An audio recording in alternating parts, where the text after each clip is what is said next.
C1music.fm. Let's talk about it. It is your host for the evening, Aaron Robinson and Jennifer Evans. What's going on, Jen? Hi. How's everything going? Doing good, doing good. We also got a special guest today, Madison Holloway. Hello, hello. Shalom. Word. So we are definitely in the building, and we got another episode for y'all. Hopefully y'all enjoyed the last episode me and Jen did. And for everybody, again, I know some of the listeners who know Jen personally call her by Patrice. We call her Jen on the show, though, so y'all got to just show us some love on that, all right? Let's do this, though. So today, we are putting marriages on trial. And we have Madison to be part of, I forgot what they call it, the people who make the decision. Jury, there you go. Madison is part of the jury to help us decide if this topic or discussion is going to be a situation where judging if it's bad or good and if it fits the qualifications. So, again, today's topic title is Order in a Court. And I'm going to say this is part one. I want to do maybe like 2 or 3 more marriages next week, the following week, and so on and so forth to see if any of those fall in line. I think this would be a good conversational piece for everyone. What you think, Jen? Oh, yeah, definitely. Definitely. This will be good. Always marriage, relationships. Yeah. Well. All right, check it out. Let's do this. So today we will examine the characteristics of what today's psychologists consider as a bad marriage and see if we agree with the psychologists. Then we will examine a Bible story to see if this story has the attributes of a bad marriage based on the foundation stated from what the psychologist said, and give our own advice based on our experience and knowledge. So the psychologist said, she named what the characteristics are of a bad marriage. So she highlighted it as, and I'm saying she, because when I got this from brides.com / bad-marriage -5094059. So if anybody want to go to the article and read it for themselves, you can rewind that and get that information. But she put up signs of a bad marriage. And I guess in the case for young Maddie here, Right. she can Thank you. She can look at this as a Bad relationship situation. Shoot. All right, so signs of a bad marriage. So this is what she said. Y'all first, I'm gonna read each one of them, and then y'all tell me if y'all agree or disagree with at least each individual sign. The first one, she says, you feel contempt for your partner.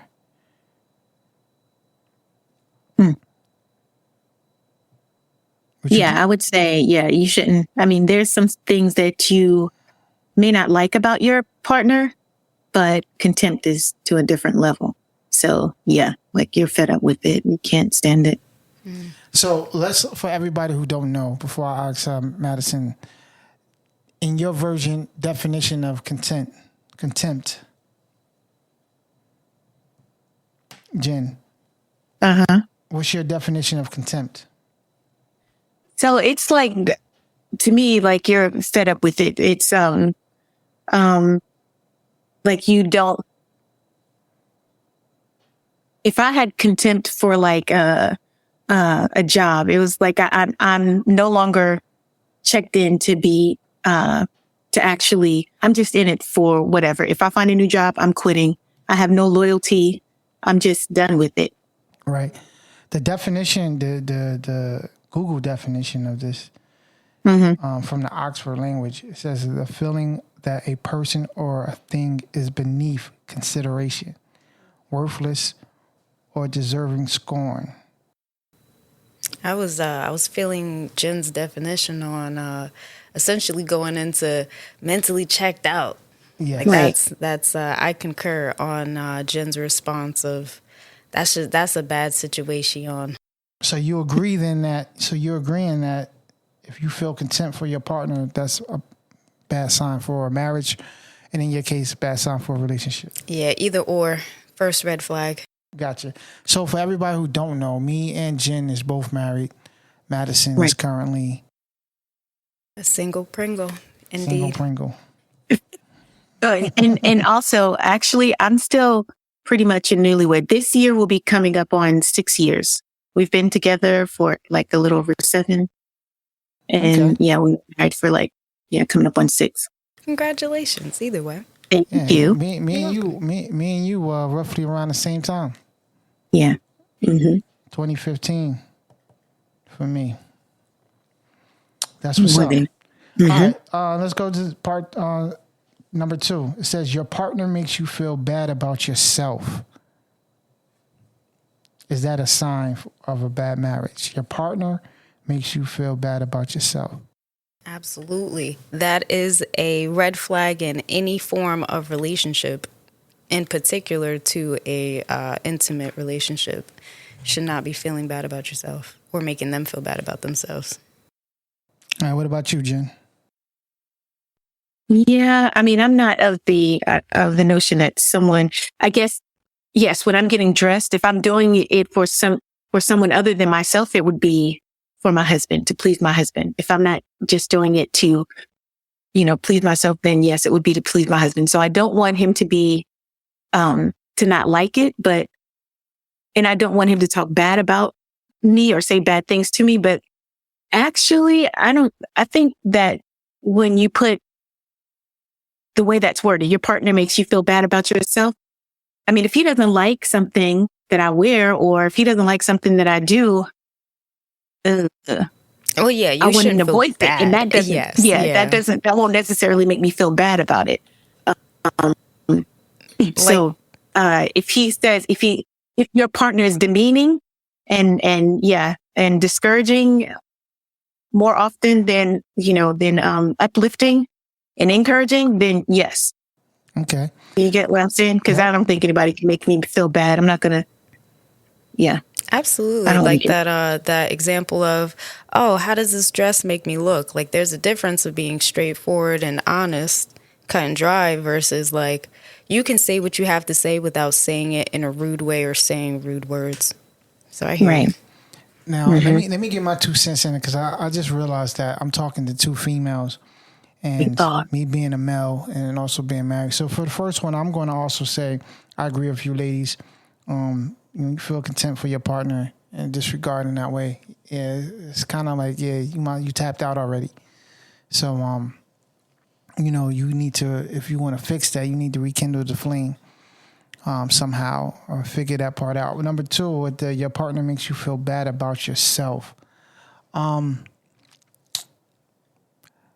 going to say I agree with you ladies, but I'm also going to say that I agree with you ladies as far as being, disrespectful, demeanor, talking bad in that way, you know what I mean? But I'm also looking at some of the stuff. Like I just had a conversation with my wife, I want to say 2-3 weeks ago. And I had to tell her like, yo, she comes to me sometimes and asks me about like certain outfits and stuff that she's wearing. And even like, what I'm saying, getting ready for work or just different things. She had come to me.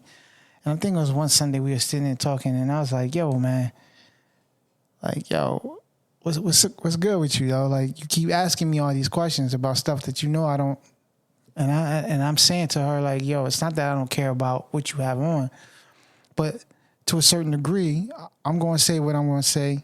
I'm going to say you look good regardless of what it is. But I told her the point that I was trying to say to her is, yo, I feel like you be asking me for confirmation rather than asking me my real opinion. You understand what I'm saying? And I told her like, yo, I don't want you to not wear something because I don't want you to wear it in that regards. Or if I think it's bad, like, yo, if you feel good in it, like, rock it. Like, you don't need my confirmation to, you know what I mean? To do something. So to me, if my intent was not to make her feel bad about whatever it is she's saying, but I'm like, yo, if if you sat for 20 minutes trying to put a whole blouse and something together, you know what I'm saying? And I'm in the other room, and then you walk out and be like, hey, what do you think about this? And I'm like, nah, I'm not feeling that. Like, but that's just personally my opinion. That don't mean that what you picked out was right, super whack. It's just like, yo, I'm not. And if you sit there and I ask, I'll give you why. But my thing is, don't go back in the room, spend another 20 minutes putting another outfit together to come back out. I'm like, yo, fams, like, you don't need my confirmation to, like, yo, if you think solid, I'll give you my opinion, but I'm not, I don't want me to be the last all, end all, be all. You know what I mean? I don't think you were the last all, end all, be all. I think sometimes when you're on the fence about just in outfits, let's just say, we'll stay on that subject. And then you want to say, you think, does this look okay? I think it looks okay. And then you want a second opinion. Because actually, to be honest, my husband, he I don't think, like, he's not like someone I would refer to necessarily as being fashionable. Right. But I have walked out and I'm like, hey, do you think this looks good? And actually it's more so because I know my husband's like, he's like, that's too, it's too form fitting or it's too low cut and something like that, like to get it. But, and then other times when he says, I don't like that. It's like that color. And I'm like, no, you don't even know about color. Like, okay. I'll just go ahead and wear it. But if he says something is too form fitting, like that looks a little too tight, and I know I've gained weight too, so I'm just like, yeah, you're right. Like, you know what I'm saying? Like, I don't know, Madison, how you feel. Like sometimes you're looking at a dress, and I don't know how. Yeah, maybe, like I said, for me, I've gained the COVID-20, let's say. So when I come out of the closet, things may be what I thought fit before. Since I've gained like 20 pounds. Yeah. Not 19, the whole 20. So it looks tighter. It fits tighter. So I'm like, can I get away with this? So then I'll say, hey, how did this look? And he's like, where are you going? So I know he means it's too tight or something like that. Not to church. Or he'll say, would you wear that with your mom? What would you think your mom would say? And I'm like, all right. Okay, when you go back in the closet. Now you go to a different conversation because I personally, I don't know. And I don't want to jump off topic, but I don't at times, depending on where we're going, I don't mind if my wife is wearing a form-fitted dress. Yeah. You know what I'm saying? But it depends on where you going. You know what I'm saying? But I personally don't mind. And I don't mind at times, I don't mind if people are checking her out as long as, she with me. You know what I'm saying? And it is what it is. But you know what I'm saying? Like, I don't have a problem with that at times. Like, if we going to church or something like that, yeah, that's not a go. You know what I'm saying? Yeah, I'm just saying she wants a second opinion. I think when she's asking you, she just wants, like, confirmation. Like, yeah, that does look good. Okay, good. Or that look a little something askew in some way, shape, or form. She was like, oh, yeah, you're right. And then... You know? Especially when you're like having that moment of like, I'm mentally picturing this outfit. You get to it and you're like, this isn't exactly how my mind saw this. And now that I'm wearing it, like, it's close, but like, does this look crazy? As someone that like, even if you're not like someone into color theory and a stylist, but like my other half, my best friend, like, you got to tell me, hey, let me know right now. I know, like, I'm feeling it, but there's a part of it that I'm not fully, let me know. Let me know right now. That's what I'm asking. Just tell me. Right. Okay. Yep. So moving on to our third point then, you feel controlled by your partner. And going back to my point for the second one, I don't want to control what it is that, she can do. That's why I made the statement that I made in regards to her being, I'm obviously using the clothes again. And to be honest with you, if we was reversing this, I mean, if she likes something or not, I'm probably gonna rock it regardless. Depends on if I'm feeling it. You know what I mean? Right. But do you ladies agree? Feel as far as this being a bad marriage situation, I think if a partner is trying to control, if your husband or your wife is trying to control you, then can I ask you one side question? Is this like this psychologist? Are they are Christian based? Or is it like secular? Nah, this is brides.com, so I'm gonna say this is more probably on a secular level. Okay. Because all these are like on the fence. Like you can, yeah, they can be misconstrued, I think. Right. Because I still feel like, like when you say you feel controlled by your partner, I mean, I'm always going to default to my husband. Like he's the head Yeah. of our household. So, and some people would say, "Dog, like you ain't make that decision. You can make that decision by yourself. You're a grown woman. He doesn't control. Don't let your man control you." But for me, It depends. yeah, you understand? Yeah. Yeah, it's my husband. So if it's a major decision, if even honestly, if it's my friends want to go out, in the evening, to dinner, I need to, say, "Hey, Lyndon, is it okay? Hey, my friends want to go out."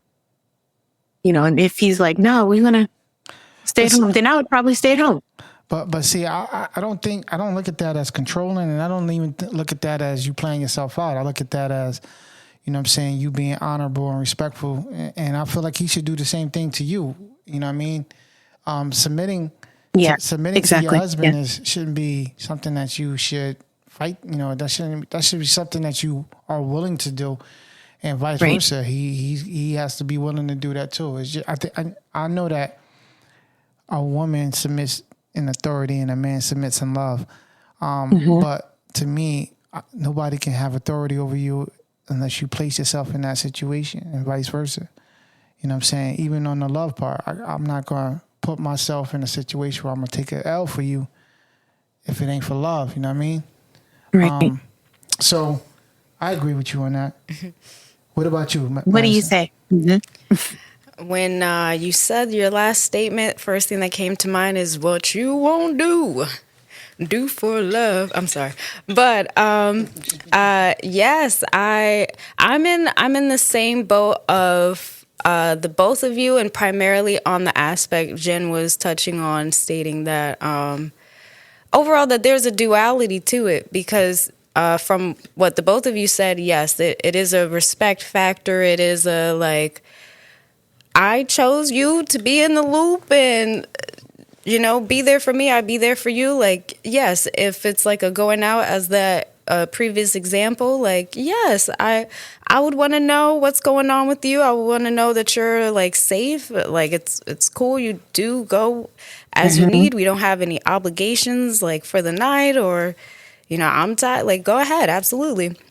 And then the duality of like actually being controlling, because in yet again any form of relationship, like you can't do that.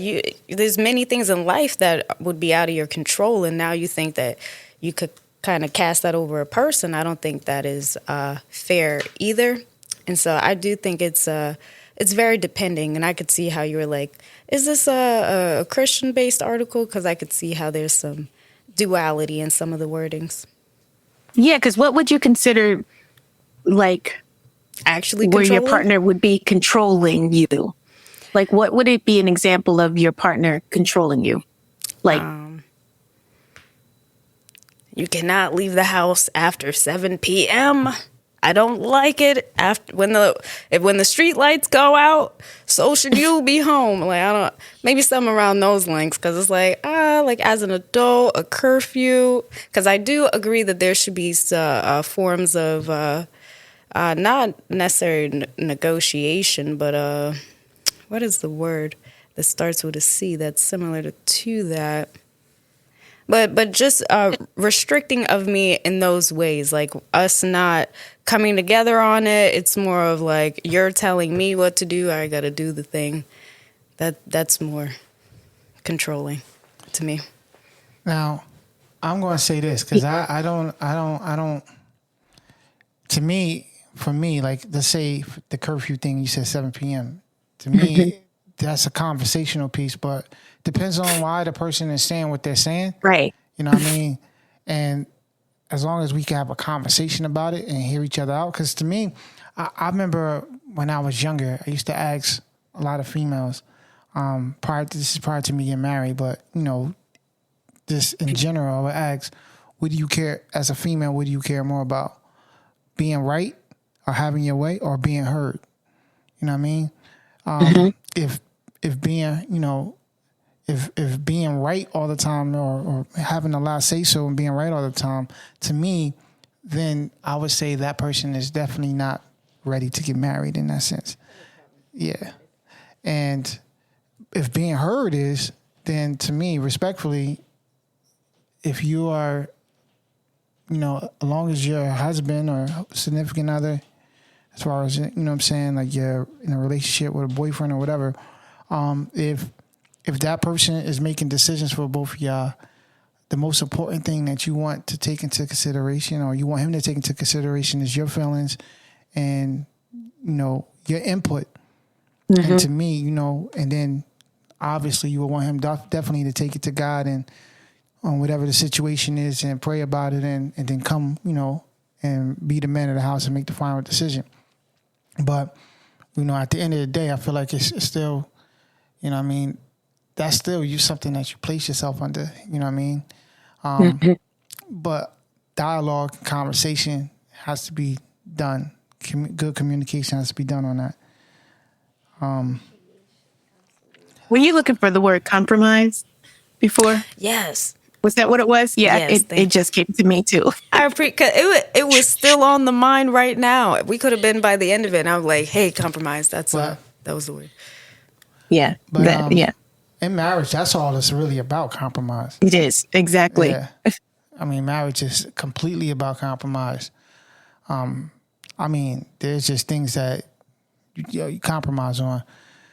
Even I could tell you, even on the back end side, because me and my just hypothetically, me and my wife, like, she likes working out in the morning time. Mm-hmm. And especially around now when it's like mad cold outside, because she has to walk to the gym. She walks to the gym from our place, which is like a 2-minute walk or whatever. But sometimes, it was one time I was like, yo, it's mad cold outside. And she woke me up while she was getting ready. That's like, I looked at the time and I looked at the weather. It's like, nah, fam, you're not going nowhere. You might as well get back in bed, man. You ain't going there. I'm sorry. Because then who gonna take care of you when you're sick? Yeah, all of that. I was like, yo, I'm just not, I'm not feeling that.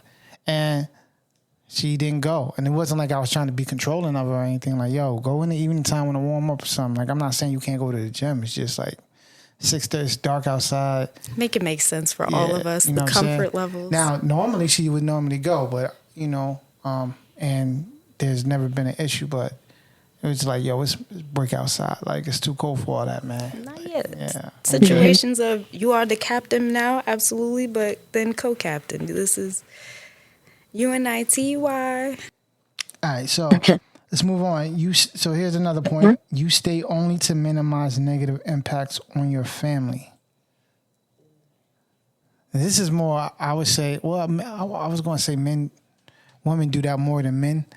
I think women do that more than men, but I'm not going to say that there's no men who do that too. But do y'all agree with the statement? Yeah, I think that all these are just so on the fence for me. I'm just like, yeah. Yeah, but I think that also in this day and age, people are just ready to throw in the towel for anything. Do you understand? Like there's not the respect for the institution of marriage, the commitment there. So, I would say, you say most women stay to minimize the negative. I say more women. I would say that more women would stay to minimize negative impacts than men would.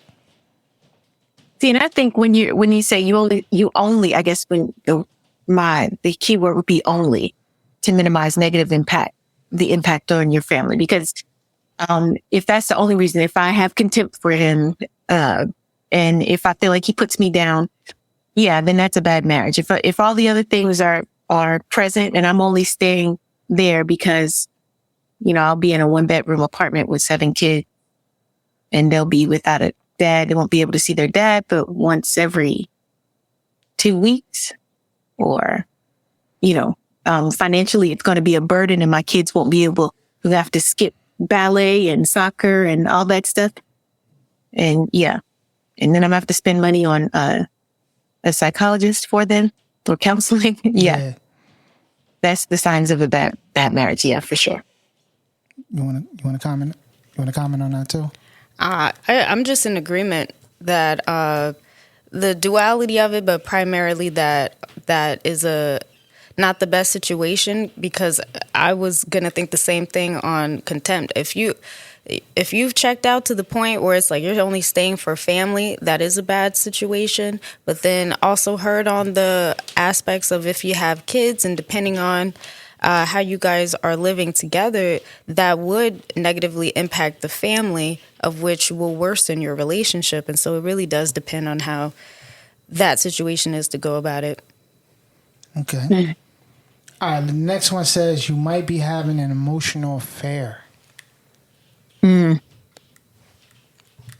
That's also very red flag, whether married or single, because you are, even if you don't take that deepening connection and all that comes with actually being married, like legally and through God, then you are choosing someone for their mind, body, soul.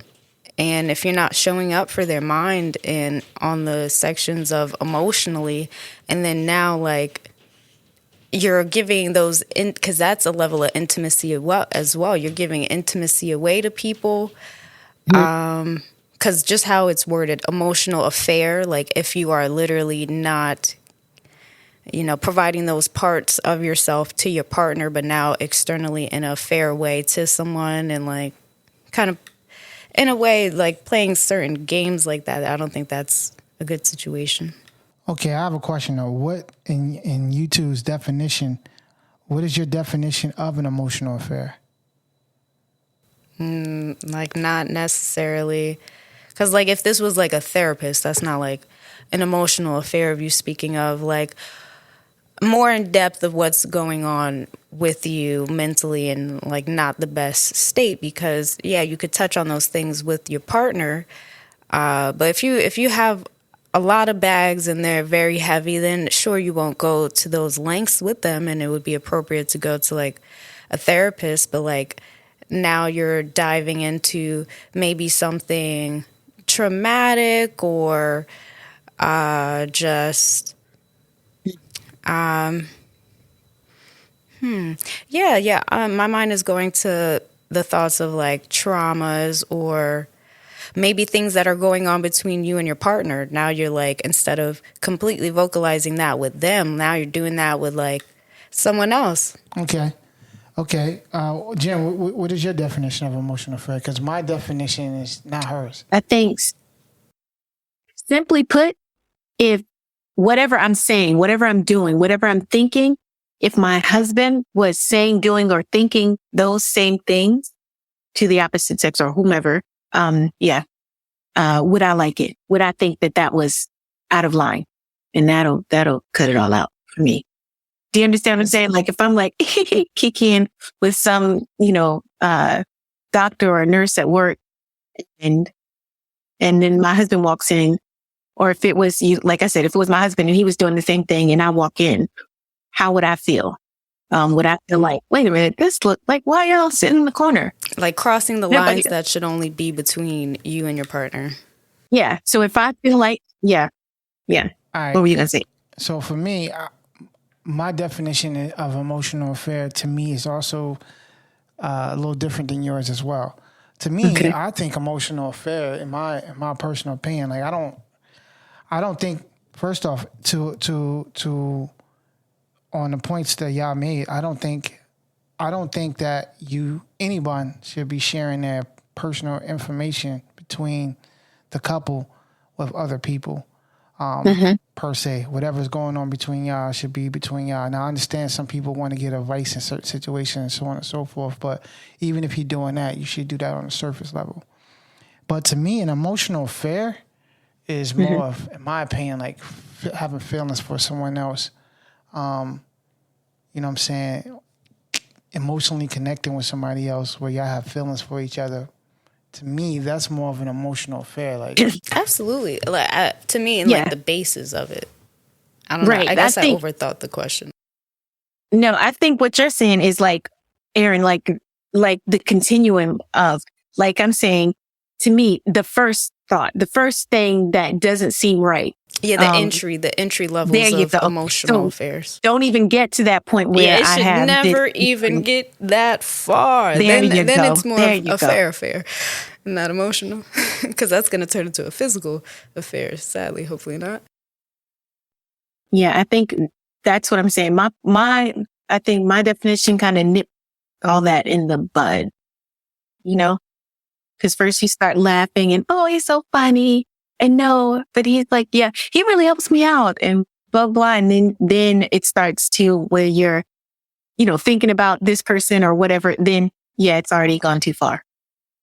So whatever you think, if your husband or your wife was doing exactly what you were doing in that moment, would you feel comfortable? All right, so let me pause right here because we this past Sunday, I was on a group men's session, and the question was asked in this men's session, are you comfortable? Would you be comfortable with your spouse having a opposite sex best friend, or or not even they don't even have to be best friends, like hanging out or spending time talking to somebody of the opposite sex. And I had shared that when I first got married to my wife, it was kind of weird because she has a male friend that calls her on her way to work all the time. Like when he talks to her, he always talks to her when I'm not around. And it seemed like it always was purposely done. You know what I'm saying? But I then got a chance to talk to him and chop it up with him. And I never felt threatened by him or anything of that sort. And I told my wife, because there's been a couple of times like me and her would be sitting in the living room. It doesn't necessarily mean that we was chilling together, like we were spending quality time, but like I might be playing on my laptop and she's watching TV and the phone will ring and it'd be him. And, she'd sit there and talk on the phone with him. And like for me, I don't know, I probably would get up and walk away and talk. And to me, I kind of even feel like that's kind of sneaky a little bit, but yeah, but it could have made that worse. But for me, I don't know. It's just like, I wouldn't want to, not that it's anything to hide or anything like that, but I don't want to, this to me is certain, I don't know the right word to say, but if you're talking on the phone with somebody and you got somebody in front of you, right? Mm-hmm. To me, the proper thing to do is to get off the phone. Yeah, get off the phone. Tell that person, I'll call you back. Da da da. Especially if y'all spending time together. In this particular case, me and her are not specifically spending time together. Mm-hmm. You know what I'm saying? Right. We happen to be in the same room while the person called. So she'll stay on the phone with him. Oh, you're chilling, and it's like, okay, like mannerism wise, I'm chilling. Did I want to hear this conversation? Yeah. Thanks for not walking away, but like, there's a lot going on. But personally, I wouldn't care if she walked away or not. The thing is, she doesn't. The guy doesn't threaten. I'm not threatened by him, so I don't have a problem with her talking on the phone with him. You know what I'm saying? I would say this. My only concern with anything when it comes down to husband and wife stuff, and y'all probably going to disagree with me when I say this, but I feel like people do this even with dating. As long as the rules of engagement are the same, that saying, do unto others as you want them to do unto you. To me, as long as the rules of engagement are the same, then I don't really care. So my thing is, if you sit there talking on a guy on the phone, whatever the case may be, I'm cool. I know who he is. Like, I spoke to him before many of times, chopped it up with him. I even answered the phone when he called her phone, talked to him a little bit, and then handed the phone over. I don't really care. But as long as you cool with me being on the phone with a couple of female friends that I have, you know what I mean? And there's no issues too, then we good. So, and in this case, me and my wife is good. But I'm saying I wanted to get y'all opinion on that. Well, I think everyone's marriage is different. My husband is of the mindset that every male friend in that man's mind, his female friend is a potential. If it comes up, if she becomes available, then he's going to shoot a shot. So with him being of that mindset, I don't have any male friends that are not blood related. But I don't know if that's not a fair assumption though. I don't know if I would agree with him or not. That's okay because it doesn't bother. Actually, in all actuality, I had a good friend who was a nurse, a nurse. That's what we call male nurses, a nurse. Mm-hmm. And but when it all came down to it, I'm married, so yeah, I get it. So I mean, it was what, yeah. But so I guess for me, and again, I give you the opportunity to talk too. But for me, especially being a photographer now, I mean, 90% of the people that I shoot are women.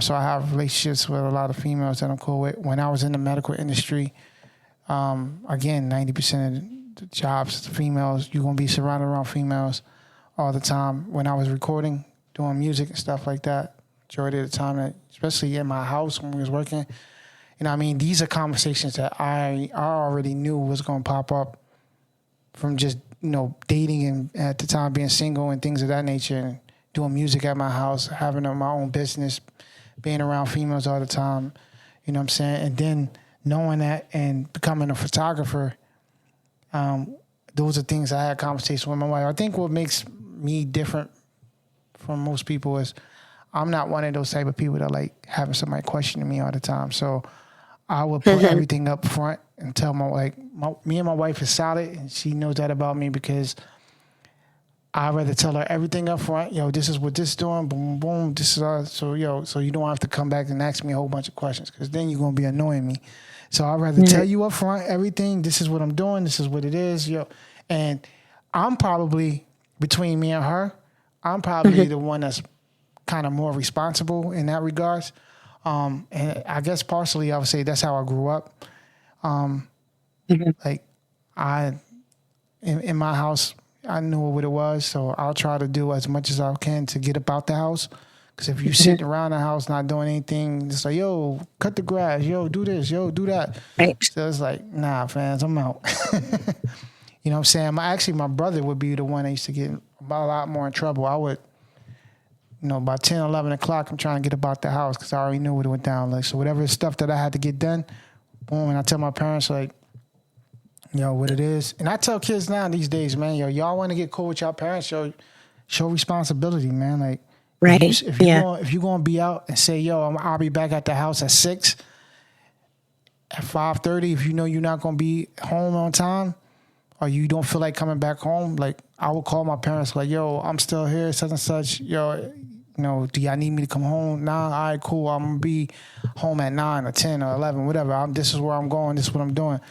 And that's just kind of like my parents gave me freedom to do it, but I also knew that freedom came with making sure I was responsible. So long as I lended to be responsible in it, you know what I mean? I didn't want to come home at 10 o'clock and then you ask me, so where you been at? Yeah, but let me go back to your, with your photography, business is business. Cause I go into barbershops and salons. I deal with males. That's different. Your photography business, you dealing with interacting with people because a business is a little bit different than them having your personal number and chopping it up about the weather. Do you understand what I'm saying? I do a lot of networking with a lot of different, so that's totally different with barbers, with nurses, with physicians. That's a little bit different than that's collateral business though. Am I if I work with a model and I work with them all the time, like Madison could tell you, that's even how Madison is even sitting next to us on the table now because we've built a bond, a friendship over the years, and obviously she felt comfortable enough to get to know me and know that I wouldn't violate or disrespect her or anything of that sort. And she knew I was married from day one, you know what I mean? And my wife obviously was in the picture, has always been in the picture. But with that, I have to develop relationships and if we want to continue working with people, just building rapport with people. I think that's if you talking from your standpoint, I agree with you. But the dynamics of that relationship is different because it's strictly business. But in like a photographer case, you do have to get a little personal, even with dealing with artists. Like some people used to ask me, like, what would you rather deal with, a model or deal with an artist? And I would tell them I prefer dealing with a model over artist because artists, things are more slow paced. Like with a model, I can work with you, boom, boom, boom, do a photo shoot, and then I don't see you until a month or so. With an artist, like you don't finish a song right away. You know what I mean? You go and record, y'all go back, retake, record, work on the music more. You get a little bit more into their personal life and stuff like that when you're dealing with an artist. Now, if I'm talking about just going from being a music producer and dealing with other music producers, then those are collateral relationships. You know, you just do business and that's that. You know what I mean? Mm-hmm. Yeah, I think it's just everybody everybody's marriage is different. Because I trust my husband. If he doesn't, honestly, if he had actually, let me say this. He has a friend from high school that, actually they dated before. And when we went to his high school reunion, or when we see her out, I don't have any problems. I think I'm confident in my marriage and I'm confident in my husband and that he knows his boundaries, just as much as I know mine. Like I know what would make him feel uncomfortable. He's expressed that to me and I respect that. So I won't cross that and vice versa. Yo, you know what's funny? As I'm going through these, and we're going to go to the next one. But as I'm looking at this, it doesn't look like we're going to get to the Bible story today. Oh.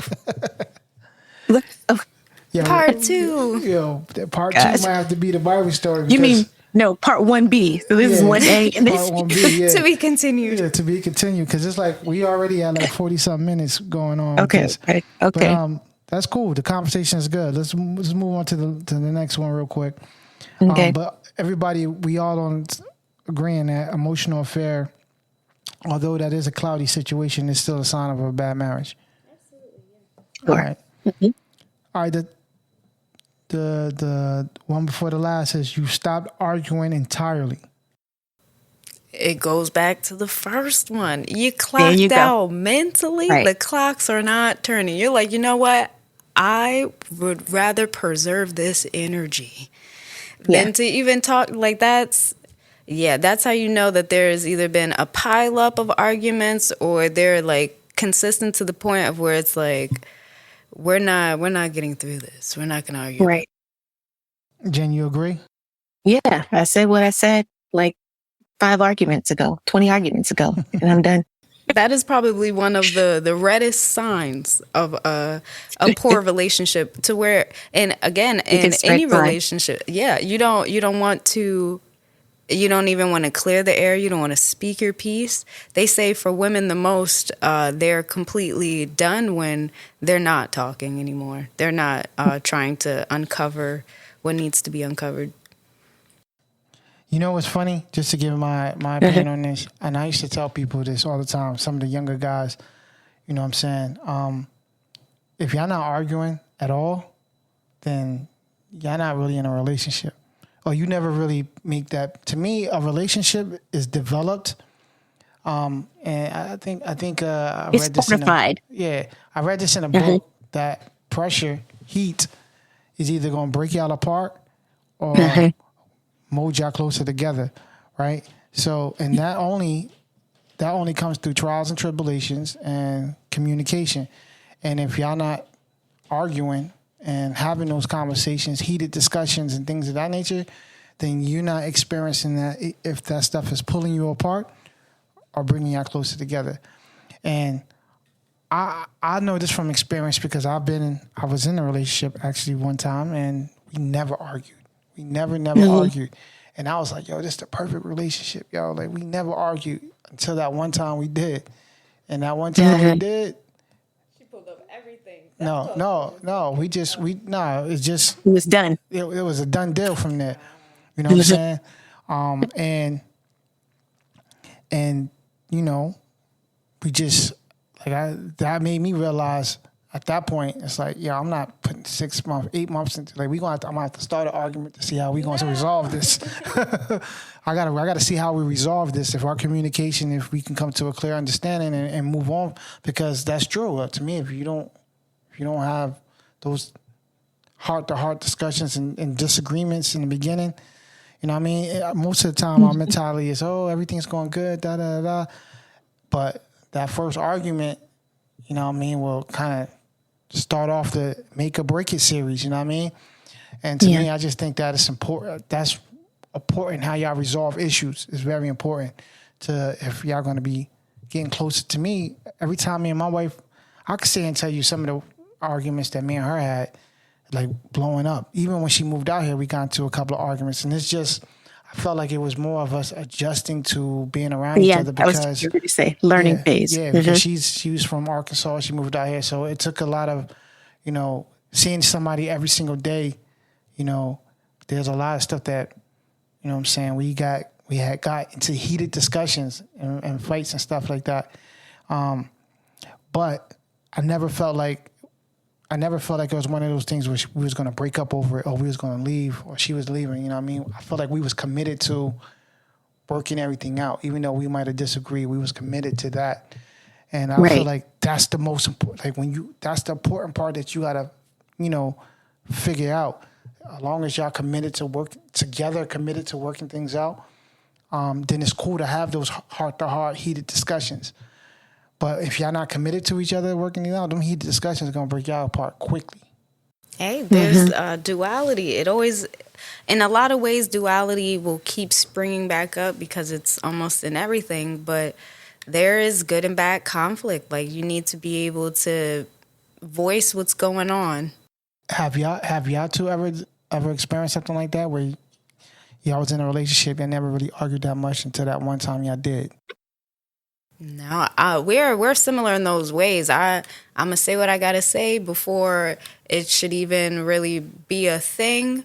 Even if we went back to like the best friend thing, like if they were there prior, if there's nothing in between, if everything was done correctly and it's not like a reach of like insecurity, or even if it's their own preference of not wanting the same sex, you know. I feel like it boils back to those things. We got to be able to talk them out. I don't think I've had a situation where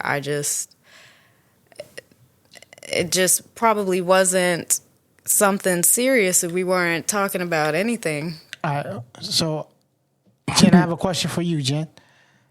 What is, just hypothetically, or not even hypothetically, just tell me if there's a reoccurring argument that you and your husband have in your household. If there is one? Yeah. Oh, yeah. I mean, it's yeah. What do y'all argue about? That's what I'm asking. I guess it's also, it's like parenting. Like, we have the same, but I feel like I'm more the, of course, authoritarian, and he's like, if my kids want something and they don't want any resistance, like they want something, like if they want ice cream every day, they have, you know, we get gallons, or my husband will get then gallons of ice cream, and they just eat it like and go through it. They'll ask him for it, but I buy the groceries, but they will ask him for it. They won't ask me. If my son JJ wants to go somewhere, and just wants a yes, and he'll ask Lyndon. He'll ask because he knows, like, there's no follow-up questions. There's nothing, you know, like that. He's like, yeah. It's like, where's JJ? He went down to the basketball court. Okay. With who? I don't know. For how long? For what? Yeah, exactly. Yes, When is it coming back? Yes. So for me, I'm like, come on now. You gotta, like, you know, or I'm like, you know, like, before they do anything, make sure your chores are done. Is this, and this done? You know, before you leave out the house to do once, like, let's settle these needs. Yeah, you know? You was like my mom. But we're cousins for a reason. But believe it or not, because people always say this, they don't know. But believe it or not, my father is way worse than my mom. My mom is actually really cool. Yeah, my dad. Oh my, yo, Oh. he's annoying. Like my dad is one of those people that will go behind everything that you do and check it. Like my mom, you can, like it was a couple of times my mom was like, clean your room, da da da, and I'd be like, all right, I just do everything in the closet. She'd come and look, all right, cool. My dad will go through everything, like literally. It's like, yo, man, you got Good job, Uncle Will. I'm like, bro, you got an issue, bro. You didn't tuck your pockets away. I can hear your dad a little. Yeah. I'm like, yo, bro, like he was like that. Even like me and my brother could tell you this too. Like if we cut grass, if we had to go outside and cut the grass or shovel the snow, like he'd be like, yo, go outside, shovel snow. We'd go out there, shovel the snow. He'd come behind, like he'd come outside after we was like, oh, we done. You're not done. And he'd just come to like, yo, I'm like, come on, bro. Like you wilding right now, man. Like, yeah, he missed it. Then it's like you gotta sit there and watch him shovel the remaining stuff that you know what I mean? He's very particular. And you gotta just, I'm gonna show you and just stand there. It's like, bro, I could, 30 minutes later, it's like, bro, come on, man. Like, tell me the difference. Yeah, you wasting time. Yeah, my father's a lot worse than my mom. So if he told you to do something, you know what I mean? It was like that. But a recurring argument that me and my wife have a recurring argument about is groceries. We argue about groceries. And people would be like, yo, how is it that y'all argue about groceries? Yo, my wife will come to me and say, yo, I need $200 for groceries this week. Mm-hmm. Now, it's me and her. I'm like, all right, cool. But my wife is a couponer, so she's into coupons and stuff like that. So she will annoy me with sitting there with all these coupons, sitting there watching TV. Like, if I'm in the room with her, like I said, she's watching couponing videos like hours out the day. I'm like, bro, crazy. That's me. Yeah, huh? That's me. I can't even be upset with. They're good. What do you mean 50 cents for all? Yeah, Understandable of how that's a lot, though. Like when we first started, we'll go to go grocery shopping together, and I would be embarrassed because it's like, yo, we'll be in line and she's taking all these coupons. I'm like, yo, man, I feel like we poor or something, yo, like we can't afford this stuff. You know what I'm saying? But she's trying to get these these deals, or she holding up the line because, yo, this was supposed to scan, it didn't scan, da da da. I'm like, bro, just pay for it, man. Come on, you know what I'm saying?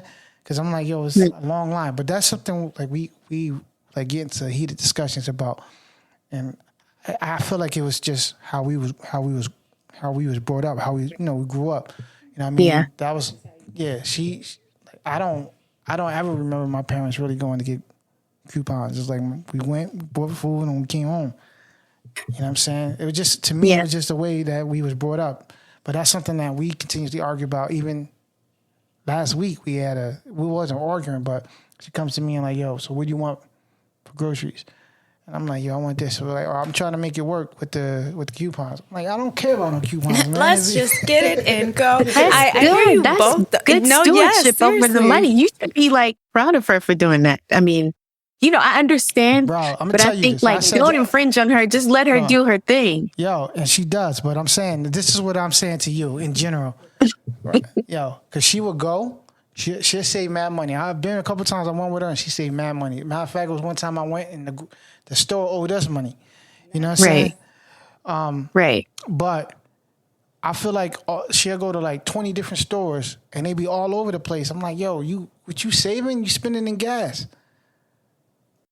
I mean, honestly, even when I do some coupons, but I do mine on the apps. Like I'll do the apps for the different, but because of the fact that, I go to several different grocery stores too. So it is what it is. That's a part of grocery shopping to me. I think there should be a base 3. No, hear me out. Hear me out on 2 things. A base of 3 stores, because you have to have like maybe like bodega, real small, cheap for the things that, however your life is set up, and then the ones that is like a bulk store for things that you should get in bulk and not really have to get that often, and then like the mid ones. I don't go with her at all. She knows. Those are big. Madison knows what it's about. There you go, Madison. Yeah, because we got a Costco's around the corner. Every time my wife like, yo, I gotta go to Costco's. Can you call me to get water? Hear me out. It's heavy. Hear me out. Part 2. Yes. It's not even it's like a 2-hour line in there. They do have the 40 cases. They be having. I'm good on that, man. Do you not have I have the Sam's app, And literally it's scan and go. So as I'm going through Sam's, I scan my stuff and all I do is swipe to pay and I bypass the line. That's why I won't get a Costco membership. My son has one, but I won't get it because they don't have that scan and go. And that to me saves so much time. It's just like you, Madison. I buy my bulk stuff from Sam's. My like items that are just like, I don't want a variety, I go to Walmart. But if I want variety, I go to Publix, which is the highest. I go to Publix last. Yeah, It's a good setup. So I get it. Yeah, exactly.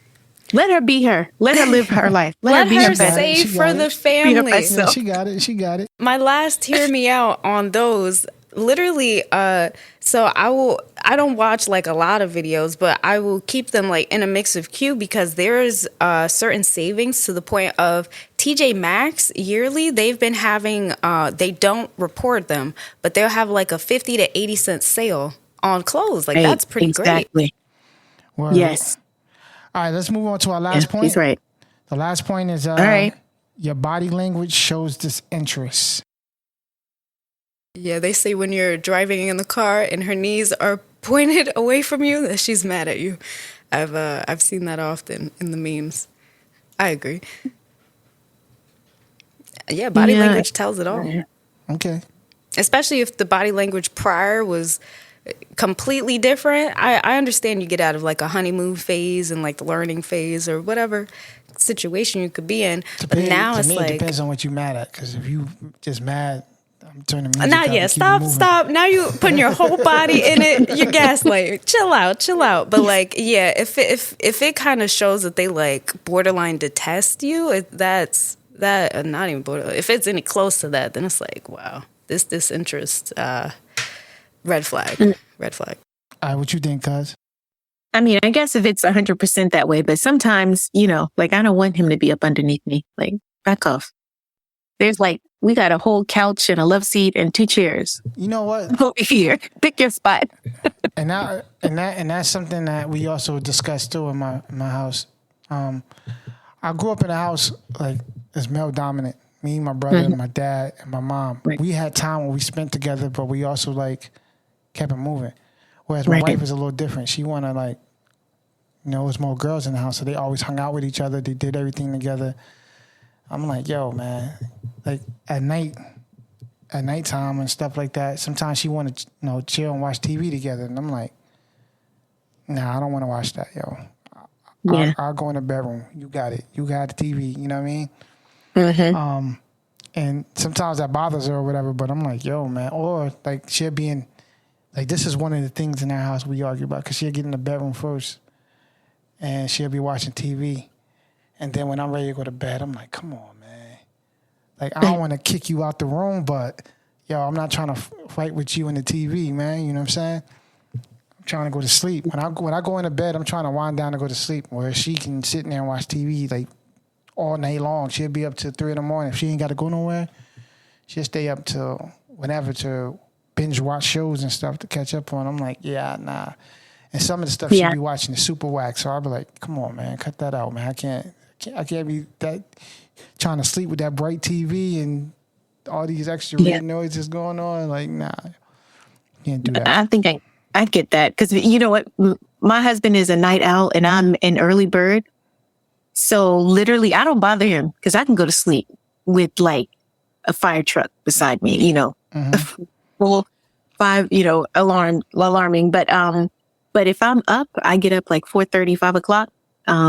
And I'm on my phone, like he'll get up and I guess it's his passive aggressive way of saying like, Get out turn the off your room. phone. Yeah. Or whatever. Yeah, whatever it is. But it's like, he would have to, I guess maybe he should say it all the way out. And I'm going to lay down. And when I get ready to get up, I'll get up because because I'm saying like, I don't bother you when you're playing your guitar, and I'm sleeping.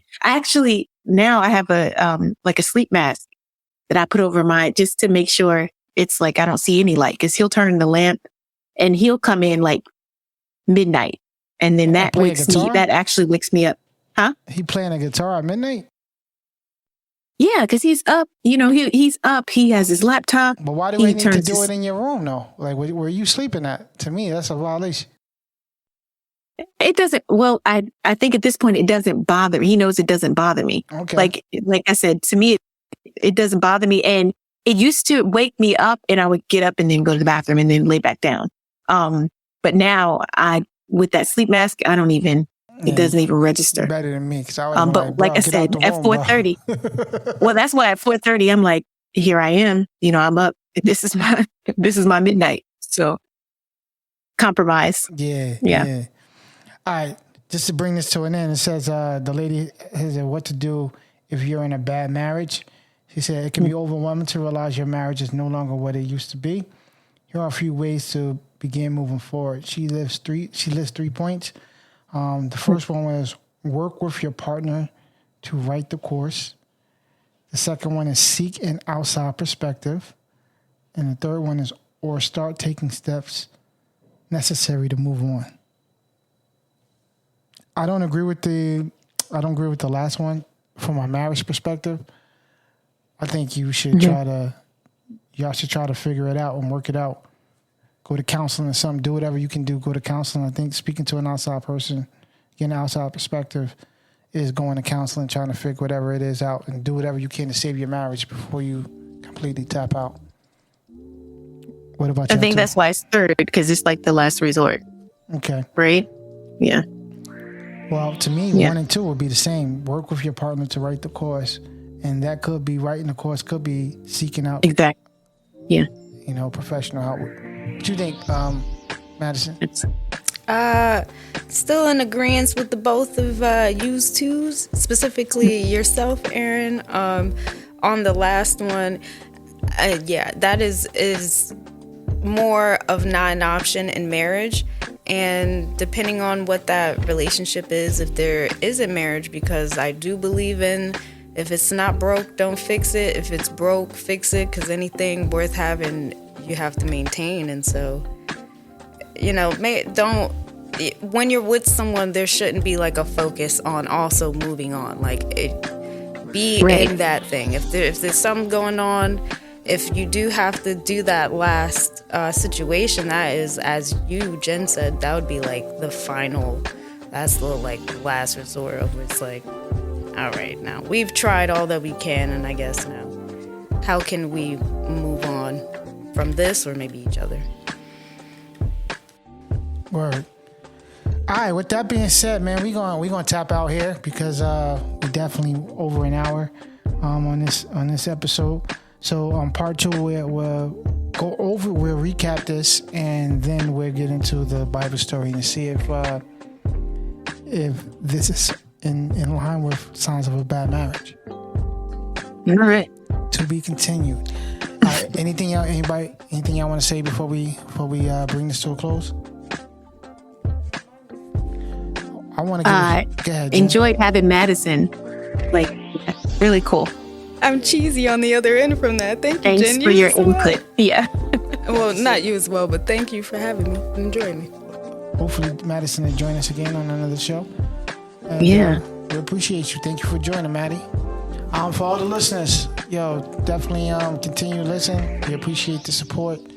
And we out of here, yo. Y'all have a good day. Peace. Peace. Take care.